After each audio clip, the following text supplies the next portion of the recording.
दोस्तों, एक जहाज को देखिए। समंदर का हजारों टन पानी मिलकर भी उस जहाज को नहीं डुबा सकता। वो जहाज तब डूबता है जब वो पानी उसके अंदर आ जाता है। ठीक उसी तरह इतिहास गवाह है कि दुनिया का कोई भी किला, चाहे वो कितना भी मजबूत क्यों ना हो, कभी भी सामने से किए गए हमले में नहीं टूटा।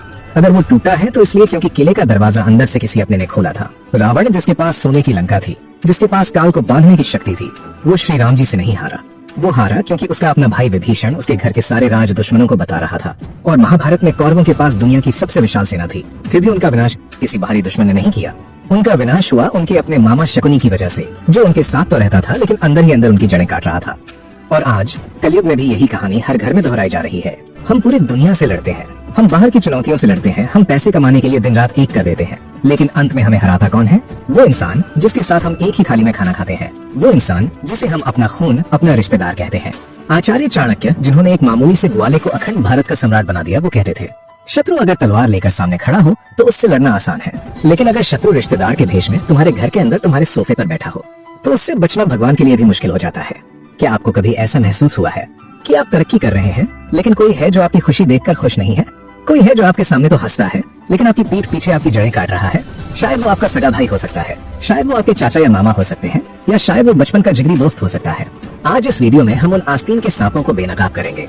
आज हम आचार्य चाणक्य की नीति शास्त्र से उन 5 खतरनाक संकेतों यानी 5 लक्षणों के बारे में जानेंगे जो बताते हैं कि आपका रिश्तेदार रिश्तेदार नहीं बल्कि एक छिपा हुआ दुश्मन है। ये वीडियो सिर्फ एक जानकारी नहीं है, ये एक चेतावनी है। अगर आज आपने इन संकेतों को नजरअंदाज किया तो कल बहुत देर हो जाएगी। तो चलिए शुरू करते हैं पहचानना। पहला संकेत है अत्याधिक मिठास और जासूसी। चाणक्य कहते हैं, जो शत्रु अमृत जैसी मीठी बातें करे, समझ लो उसके मन में हलाहल विष भरा है। जरा सोचिए, एक शिकारी जब किसी जानवर का शिकार करना चाहता है तो क्या वो डंडा लेकर उसके पीछे भागता है? नहीं, वो चुपचाप बैठता है और चारा डालता है। वो जानवर को ललचाता है। ठीक इसी तरह जो रिश्तेदार आपसे जलते हैं वो कभी भी सीधे मुंह आपसे नहीं लड़ेंगे। वो आपके सामने बहुत मीठे बन जाएंगे। वो अचानक आपके घर आएंगे। वो आपके बच्चों के सिर पर हाथ फेरेंगे और कहेंगे, अरे भाई साहब, आपकी तो क्या किस्मत है, आपका घर तो महल जैसा है, आपके बच्चे तो हीरा है। आपको लगेगा कि वाह, ये इंसान मुझे कितना मानता है, ये मेरी तरक्की से कितना खुश है। लेकिन सावधान, यही आप धोखा खा रहे हैं। गौर करना, तारीफ करने के ठीक बाद उनका अगला सवाल क्या होता है? जैसे ही वो आपको तारीफों के पुल पर चढ़ा देंगे, वो धीरे से पूछेंगे, वैसे भाई साहब, आपकी तनख्वाह कितनी हो गई अब? या फिर पूछेंगे, वैसे बेटा, तुमने वो जमीन कितने में खरीदी? या फिर, अरे भाभी जी, आपके और भैया के बीच आजकल सब ठीक तो चल रहा है ना? ये सवाल साधारण नहीं है, ये जासूसी है। वो आपकी तारीफ इसलिए नहीं कर रहे कि वो आपका भला चाहते हैं, वो तारीफ इसलिए कर रहे हैं ताकि आप भावुक हो जाएं। इंसान की कमजोरी है कि अपनी तारीफ सुनकर वो पिघल जाता है और अपने दिल के सारे राज खोल देता है। आप जोश में आकर बता देंगे, हाँ काका जी, अभी तो मैंने 25 लाख का लोन लिया है और बिजनेस में थोड़ा रिस्क है। बस यही वो सुनना चाहते थे। जैसे ही उन्हें पता चलेगा कि आप लोन में हैं या आपके घर में क्लास चल रहा है, वो ये बात पूरे शहर में, पूरे खानदान में फैला देंगे। वो आपकी कमजोरी का इस्तेमाल आपको नीचा दिखाने के लिए करेंगे। चाणक्य कहते हैं, अपनी योजना, अपना धन और अपने घर का दोष कभी किसी को मत बताओ, चाहे वो कितना भी अपना क्यों न हो। सच्चा रिश्तेदार वो होता है जो मुंह पर कड़वा बोले, जो आपको आपकी गलती बताए, जो आपकी चापलूसी करे। वो आपका दोस्त नहीं, वो आपका काल है। ऐसे मीठे लोगों के सामने हमेशा चुप रहना ही सबसे बड़ी समझदारी है। अब आते हैं दूसरे और सबसे खतरनाक संकेत पर। ये वो हथियार है जिससे इंसान का शरीर नहीं बल्कि उसका आत्मसम्मान घायल होता है। दूसरा संकेत है मजाक की आड़ में अपमान करना। चाणक्य कहते हैं, अपमानित होकर जीने से अच्छा है मर जाना, क्योंकि मौत तो बस एक पल का दर्द देती है, लेकिन अपमान हर रोज हर पल मारता है। आपने अपनी जिंदगी में ऐसे रिश्तेदारों को जरूर देखा होगा। मान लीजिए आप किसी शादी, पार्टी या परिवार के फंक्शन में हैं। वहाँ 10 लोग खड़े बातें कर रहे हैं, माहौल खुशनुमा है। तभी वो जहरीला रिश्तेदार आएगा। वो सबके सामने ऊंची आवाज में आपकी तरफ इशारा करके कहेगा, और भाई राहुल, सुना है 3 साल से सरकारी नौकरी की तैयारी ही कर रहे हो, कुछ हुआ या अभी भी बाप के पैसों पर ही ऐश कर रहे हो? या फिर वो कहेंगे, अरे भाभी जी, आप तो बहुत कमजोर हो गई हैं, भैया आपको खाना वाना नहीं देते क्या? जैसे ही वो ये बात बोलेंगे, वहाँ खड़े 4 लोग हंसने लगेंगे। आपका चेहरा लाल हो जाएगा, आपको शर्मिंदगी महसूस होगी, और अगर आप गुस्से में उनसे कहेंगे कि ये क्या बदतमीजी है, तो वो तुरंत अपनी बात पलट देंगे। वो कहेंगे, अरे यार, तुम तो बुरा मान गए, मैं तो बस मजाक कर रहा था, तुम्हें तो सेंस ऑफ ह्यूमर ही नहीं है। आजकल के बच्चे बड़ों का मजाक भी नहीं सह सकते। दोस्तों, मेरी बात को गांठ बांध लीजिए, ये मजाक नहीं है, ये एक मानसिक युद्ध है। मनोविज्ञान कहता है कि जो इंसान खुद अंदर से खाली होता है, वो दूसरों को नीचा दिखाकर खुद को बड़ा महसूस करना चाहता है। वो सबके सामने आपकी बेइज्जती करके ये साबित करना चाहता है कि उसकी हैसियत आपसे ज्यादा है। वो समाज को दिखाना चाहता है कि आप नाकामयाब हैं। अगर कोई रिश्तेदार बार बार आपकी कमजोरियों पर, आपके मोटापे पर, आपकी बेरोजगारी पर या आपकी गरीबी पर हंसता है, तो समझ जाओ कि वो आपका शुभचिंतक नहीं है, वो आपका दुश्मन है। ऐसे इंसान को चुप कराने का चाणक्य का एक ही तरीका है, गंभीरता। जब अगली बार वो ऐसा मजाक करे तो हंसना मत। उसकी आंखों में आंखें डालकर एकदम शांत होकर पूछना, इसमें हंसने वाली बात क्या थी? मुझे समझ नहीं आया, जरा समझाएंगे? जैसे ही आप गंभीर होंगे उनकी हंसी उनके गले में अटक जाएगी, वो घबरा जाएंगे। लेकिन याद रखना, ऐसे लोगों को अपने घर की चौखट कभी मत लांघने देना। तीसरा संकेत है आपकी असफलता पर छिपी हुई खुशी। चाणक्य कहते हैं, जो व्यक्ति तुम्हारे दुख में दुखी होने का नाटक करे लेकिन जिसकी आंखों में एक अजीब सी चमक हो, वो आपका सबसे बड़ा दुश्मन है। आपने केकड़ा मानसिकता के बारे में सुना है? अगर एक बाल्टी में 10 केकड़े रख दो तो उसे ऊपर से ढकने की जरूरत नहीं पड़ती। क्यों? क्योंकि जैसे ही एक केकड़ा मेहनत करके ऊपर चढ़ने की कोशिश करता है, बाकी के 9 केकड़े उसकी टांग पकड़कर उसे नीचे खींच लेते हैं। वो सोचते हैं अगर हम बाहर नहीं जा सकते तो इसे भी नहीं जाने देंगे। हमारे 90% रिश्तेदार इन्हीं केकड़ों की तरह होते हैं। वो नहीं चाहते कि आप उनसे आगे निकल जाएं। वो नहीं चाहते कि आपका घर उनसे बड़ा हो, आपकी गाड़ी उनसे महंगी हो।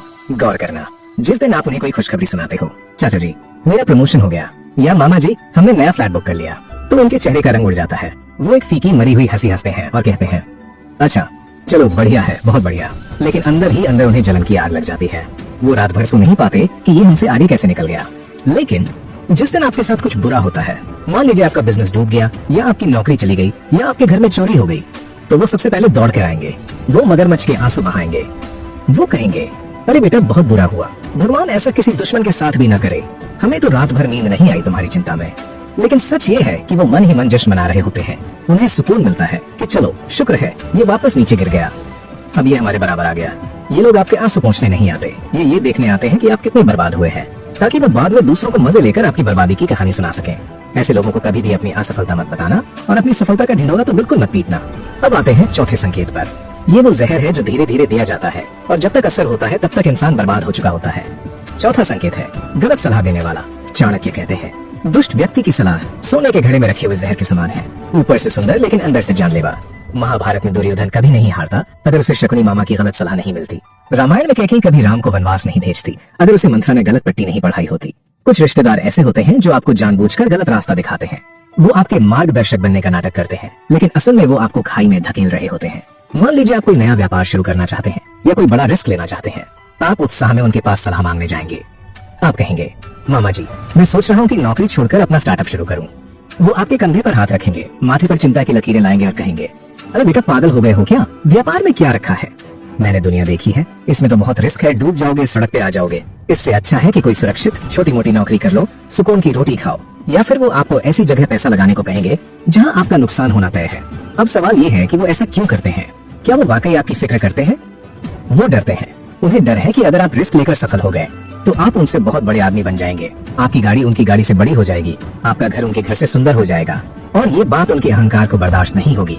इसलिए वो चाहते हैं कि आप हमेशा डर कर रहें। वो चाहते हैं कि आप सुरक्षित रहें लेकिन उनसे नीचे रहें।